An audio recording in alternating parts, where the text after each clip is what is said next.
Bueno, Etxebarri herri guztiek bezala baitu berezitasunak, eta baina kasu honetan guk baliatu nahi dugu hemen herrian da elkarren artean jende gehiena elkar ezagutzen duela, ez? Eta oso ezberdina da beste euskaltegi batzuetan egiten diren dinamikak hori baliatuta. Hemendik ate horretatik ateatzen da jendea egunero, eta ordu batzuk beranduago topatuko du jende berbera, hitz egin ahal izango du, jakingo du ze pertsona dauden herrian euskara ikasten, eta lehenengo hitza euskaraz egiteko norekin edukiko du aukera eta norekin ez, eta nik uste dut badelako ere planteatu behar dugu herriko euskaldunentzako kohesio gune bat izan daitekeela.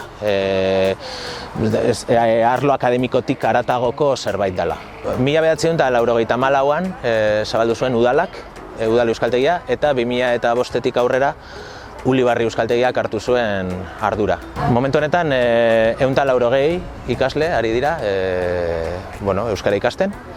Eta, espero dugu udako ikastaroekin eta hori kopurua asko handiagoa izatea. Horretarako badugu eskaintza, bai udari begira eta 2021-22 ikasturtari begira. Guk registratuta ditugu, gu hasi ginenetik 2005-etik 1500 ikasletik gora. Egon da hemen ikasten momenturen batean. Luzeago, laburrago, baina bai, kopuru hori ez dagoena bat ere gaizki Etxebarriko ezaugarriak aintzat hartuta, kopuru oso majoa da. Irailero egiten dugu matrikulazio, sortzen ditugu taldeak, ikasleen beharretara eta eskakizunetara egokitzen dugu gure eskaintza.